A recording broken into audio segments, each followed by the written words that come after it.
Ya diatur aja. Kan babangnya sudah ngomong, wah. Kan saksi kalian loh saksi. Jadi kan udah oke aja.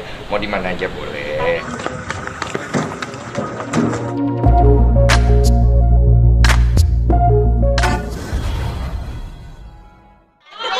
Oke, langsung aja. Tot, aman tot. Jangan berisik dulu, jangan berisik please. Bentar. Udah belum? Live. Iya betul. Ini juga udah live nih. Iya, siap. Gimana? Iya, ada laporan siapa? Berapa pertanyaan? Tadi kita ditanya 23 pertanyaan. Terus mengenai kronologi, terus juga yang terkait apa saja, beserta dengan barang bukti apa. Semuanya sih lengkap ya tadi Pak ya? Ada yang mau tambahin? Ya, jadi tadi udah kita penuhi ya panggilan dari penyidik. Kita sudah sampaikan ada 23 pertanyaan yang sudah dijawab sama Densu, dan kita juga lampirkan bukti-bukti ya, yang terkait dengan konten yang jadi persoalan ini ya. Jadi mudah-mudahan dalam waktu dekat ini terus bergulir dan kita harapkan ini cepat ada kepastian gitu, ya secara hukum. Ada berapa tadi? Ada banyak lah, saya sebutin banyak itu. Banyak ada bendel gitu. Salah satunya apa aja yang dibawa hari ini kok? Ini kan peristiwa juga semua kita buktikan ya dari media cetak, media elektronik, ya kan semua kita ini termasuk Saksi. Komen-komen yang memang mengarah juga itu kita masukkan juga. Nanti apapun dari pihaknya sendiri yang dimasukin apa Iya. sindiran di Instagram dan segala macam. Oh iya, ini bukan yang ini lagi, udah nyata-nyata ya. Iya. Apa yang disampaikan itu ditujukan ke Densus. Kerugian hasilnya seperti apa sih? Tadi udah disampaikan juga. Jadi kalau kita kan memang melihat ini kan kasus yang terkait dari 10 tahun yang lalu dan ingin kita selesaikan secara hukum dengan kerugian-kerugian dalam bentuk material, imaterial, kemudian nama baik rusak, terus kemudian gagal nikah berapa kali. Pokoknya semua kerugian yang menurut Pak Polisi tadi kira-kira bisa dimasukkan, saya masukkan semua gitu. Termasuk peneroran, saya mengalami teror dulu kan berapa kali, teror segala macam. Jadi itu kita masukkan semua. Nanti itu kan dibuktikan oleh penyidik. Nah kira-kira valid atau enggak nanti penyidik semua. Terornya dalam bentuk apa kok? Hah? Terornya dalam bentuk apa kok? Dulu saya pernah ada orang ngaku-ngaku intel lah di depan kosan saya. Terus si orang ini juga pernah datang dengan pacarnya ngamuk di depan kosan saya. Ya si terlapor. Jadi biar teman-teman tahu ya. Tadi kita masuk jam berapa? Jam 10 ya? Jam 11 ya, jam 11 selesai ini jam 2. Jadi memang panjang sekali yang kita sampaikan, sehingga 23% itu padat sekali. Ya, padat sekali itu pertanyaan. Ditambahkan lagi bukti-bukti itu ke materi jangan ya. Jadi itu biar penyidik urusannya ya, yang jelas apa yang kita sampaikan itu, apa yang kita berikan ke penyidik itu, semua kita lampirkan buktinya. Pak Dedi. Seputar apa aja? Kenapa? Pertanyaannya seputar apa aja tadi? Ya, pokoknya ada 23 pertanyaan. Kaitannya tentu dengan peristiwa ini ya. kronologi kejadian dari awal sampai yang Jadi itu dulu. jelas lah. Pada ini soal laporan kan awalnya kan soal pencemaran baik kan, tapi kan setelah itu kan juga ada yang keraguan soal instansi. Ada nggak sih itu masuk laporan baru mengenai pertanyaan tes DNA kedua si pihak lapor melakukan instansi ini sendiri hasil tes DNA-nya? Oh, kita masih fokus di pelaporan pertama dulu. Jadi pelaporan pertama ini yang menjadi fokus kita. Setelah pelaporan pertama ini nanti sudah bergulir oleh penyidik segala macam, hasilnya udah seperti apa, baru kita akan fokus ke yang lain-lain. Karena di sini kan posisinya gini, aku membuat pelaporan itu bukan untuk mau ribut atau perang. Saya membuat pelaporan untuk membawa kasus publik yang sudah 10 tahun ini untuk diselesaikan secara hukum.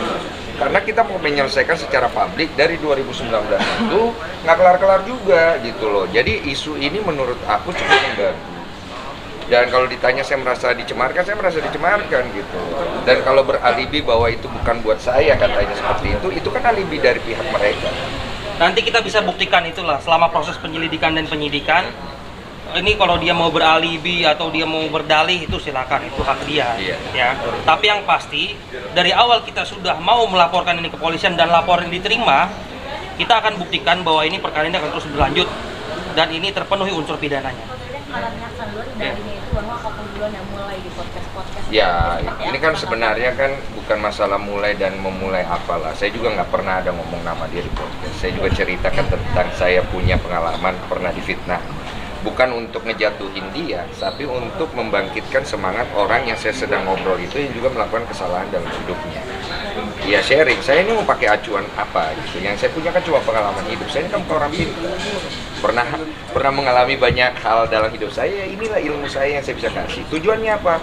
Tujuannya untuk membantu orang. Karena dulu saya pernah mengalami masalah dan saya kepengen membantu orang sebagaimana saya dulu tolong sama Tuhan, udah gitu aja. Tapi kalau kemudian akhirnya nyinggung beberapa pihak, ya kita harus maklumi juga. Tapi kan kita lihat dari unsur pidananya masuk tidak. Nah, saya kan tidak ada melakukan hal seperti itu, maka dia kalau merasa kan tinggal laporkan. Saya merasa kemarin saya laporkan, gitu. Dan saya lihat unsur itu bisa masuk ke dalam unsur pidana dan dibantu oleh kuasa hukum saya, itu kita luruskan secara hukum. Kalau ini bicara soal pidana sendiri, ini tega maksudnya sampai akhirnya mau memenjarakan Ferry nggak sih? Jadi gini, tujuan kita itu bukan untuk memenjarakan siapa-siapa. Tujuan kita adalah membawa kasus publik ini ke ranah hukum supaya edukasi hukumnya ada. Gitu. Jadi kalau tujuan dibilang Mas Denny tega menjarain orang, enggak. Kalau saya tega menjarain orang, dari 2019 ketika tes DNA pertama itu sudah keluar, secara valid saya sudah difitnah. Tapi saya tidak melaporkan orang itu ke polisi karena saya masih punya hati nurani. Nah, karena sudah seringnya diulang pola-pola ini dan beralibi, membangun opini, menciptakan asumsi, saya pikir ini arahnya nggak bagus. Nggak bagus buat keluarga saya, nggak bagus buat anak yang dia bilang, anaknya dia yang dia bilang mengalami dampak mental psikologi kan, nggak ada bagusnya. Jadi kita bawa ke ranah hukum supaya dihukum, diselesaikan dengan baik, jadi edukasi yang bagus. Ya, Oh, melihat tanggapan pihak sebelah podcast dengan Dr. Richard itu seperti apa? Ini kawan-kawan ya, ini demi gimana kok? kepastian hukum. Ini demi kepastian hukum ya.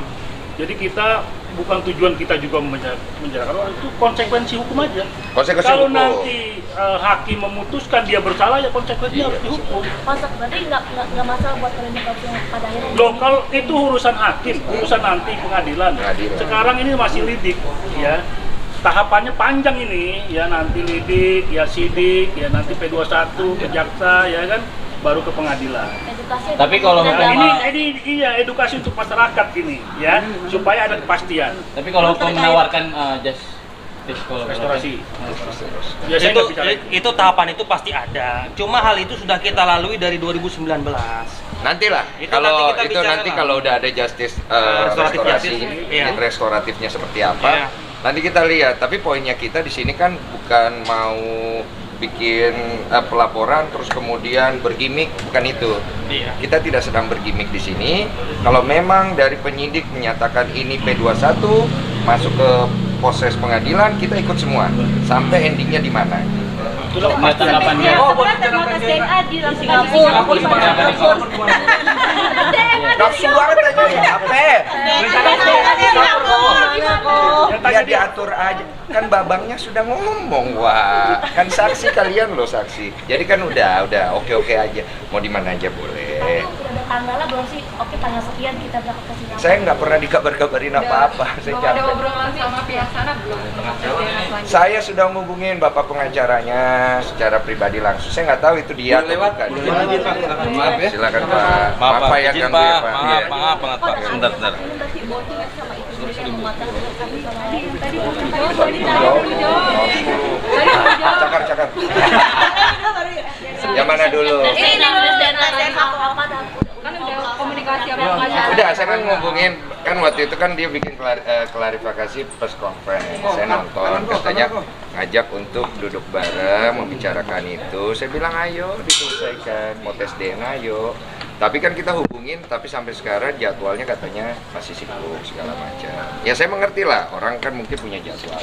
Saya pikir kalau memang serius ya harus selesaikan cepat kan gitu. Karena dari pihak kami kan dari awal ayo mau jam itu, jam ini, jam apa. Tapi akhirnya kan dari perkataannya merujuk bahwa ini tes DNA kan kenapa harus merasa? Ini kan belum tentu buat Denny Sumargo, bisa saja buat orang lain. Saya pikir kok arahnya di publik jadi ngawur gini. Jadi kita pikir ya sudahlah, dilaporkanlah secara hukum biar jelas apakah masuk unsur pidananya atau tidak. Oke. Dan kemudian masalah tes DNA ini kalau dia merasa bukan buat saya ya sudah nggak usah tes DNA. Nanti kalau dari pengadilan memutuskan ada tes DNA lagi, kita ikut pengadilan aja. Beres kan? Gitu. Karena kan dari gue pribadi, dari awal dia meminta tes DNA secara publik untuk adu ayam lah istilahnya, adu publik gitu kan oke. Tes DNA pertama aja gue yang nyari. Ayo tes DNA segala macam. Untuk menyelesaikan masalah ini. Gini loh, satu orang pengen nyelesain masalah, yang lain tidak terlihat ingin menyelesaikan masalah. Tidak akan selesai masalahnya. Dan kalau tidak dipayungi oleh hukum, tidak ada tengahnya ini, nggak kelar-kelar ini barang, capek gitu loh. Yang untung kan kalian ya. Capek gitu, bonding. Bonding dengan itu seperti apa sih? Bonding kamu dengan aku? Ada yang kasus ini. Ya bonding baik-baik saja. Istri juga terlihat sangat support banget. Cuman yang gue khawatirkan kan kita juga punya planning secara suami istri untuk kedepannya dan lain-lainnya. Gue nggak usah ya gue nggak mau terganggu aja gitu, karena gue sebagai kepala rumah tangga punya tanggung jawab gitu loh. Dengan adanya masa lalu gue yang kembali di up, saya harus nunjukin sikap gue, karena seorang laki-laki itu pernah bikin salah harus bisa tanggung jawab. Maupun di sini orang mungkin ngelihat saya, wah Mas Denny udah bener segala macam, bukan itu fokus saya. Fokus saya adalah saya ingin orang tahu kalau saya tanggung jawab sebagai kepala rumah tangga. Membela kesehatan dari si Oli sendiri untuk misalkan program Iya. mau itu seperti apa sih kalau dengan ada berita ini kan pasti ngedown juga. Iya, ya udahlah, nggak usah dibahas. Nanti gini loh, gue nggak mau jual kesusahan gue. Gue tuh udah susah, udah nggak usah dijual lagi.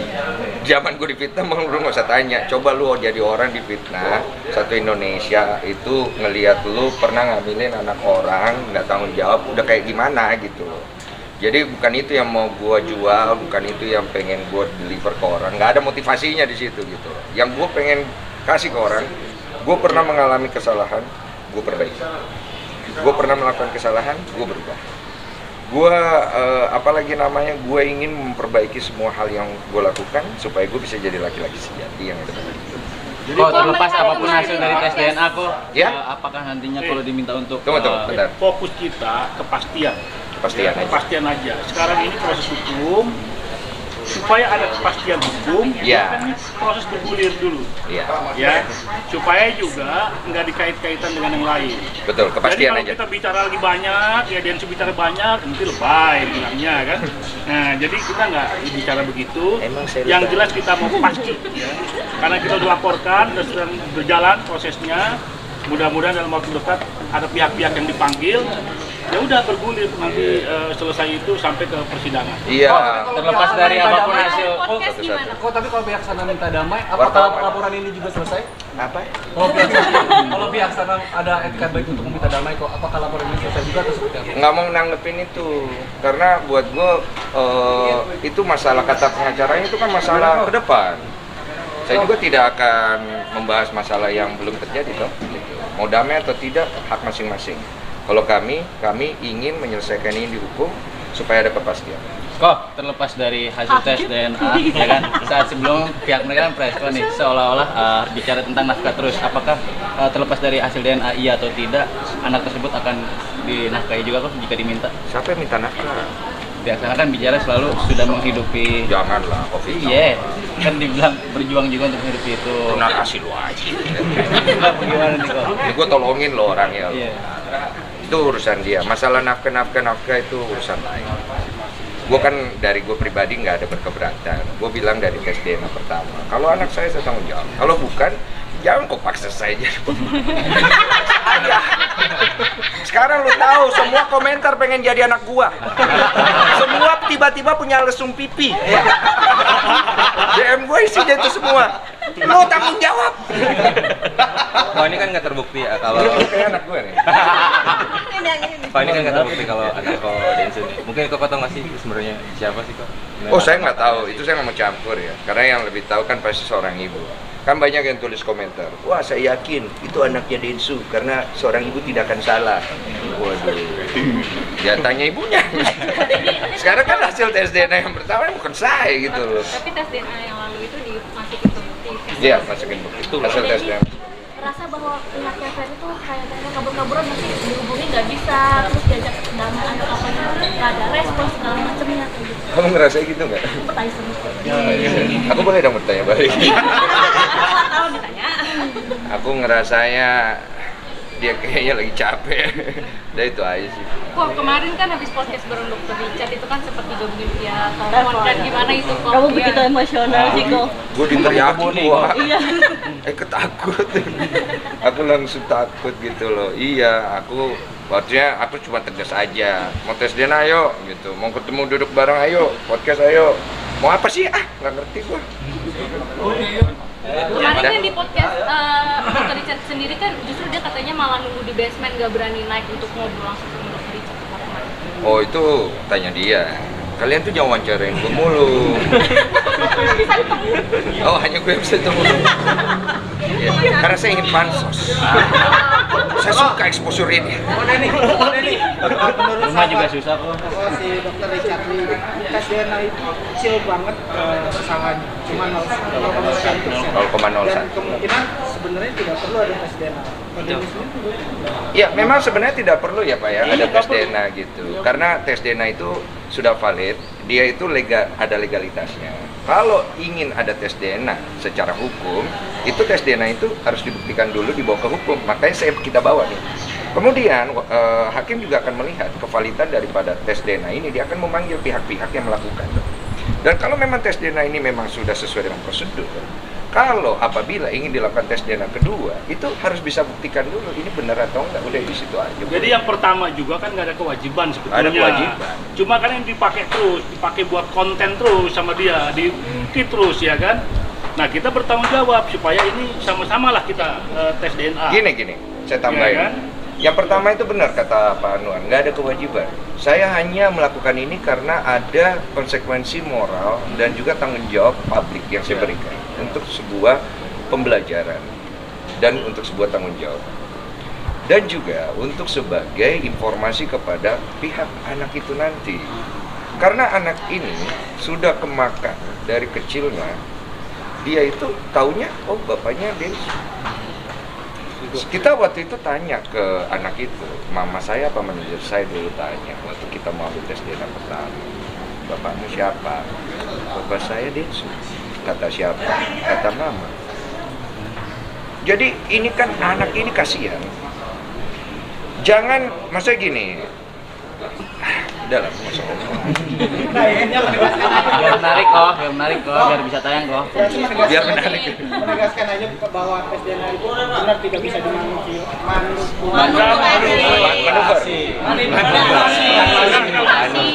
Ya memang tes DNA itu tidak bisa simulasi. Tidak bisa dimanipulasi. Kalaupun bisa terjadi harus bisa dibuktikan. Karena ini kan berangkat dari sebuah legalitas. Ini bukan gini loh. Kita tuh tes sakit, diagnosa ini kemudian wah saya nggak percaya, saya yakin badan saya tidak begini. Saya pergi ke dokter lain untuk didiagnosa. Ini bukan penyakit.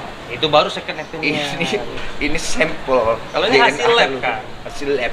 Kayak lu punya darah nih, darah lu A.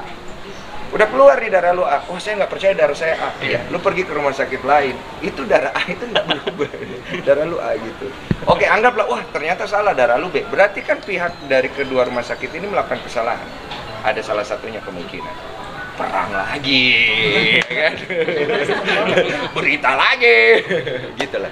Udah ya? Oke. Baik, yang penting buat pihak sebelah nggak usah melakukan tes DNA. Ini tuh banyak banget yang Iya. gitu gimana? Banyak yang mendukung saya tidak melakukan tes DNA lagi, saya tahu. Tapi memang tidak ada kewajiban, betul. Tapi ini adalah bentuk moral saya sebagai public figure yang ingin memberikan contoh kepada setiap siapapun itu yang pernah mengalami hal yang sama kayak saya. Jangan takut untuk bertanggung jawab. Saya pernah ada di posisi saya rugi banyak, tapi kalau kita mau tanggung jawab, kita mau jujur, Tuhan pasti tolong. Pelajaran dan hikmah apa kok yang bisa lo ambil dari kejadian ini kok? Oh, jangan nakal-nakal sama DJ ya. Itu poin penting. Oke, thank you. Udah ya? Depan.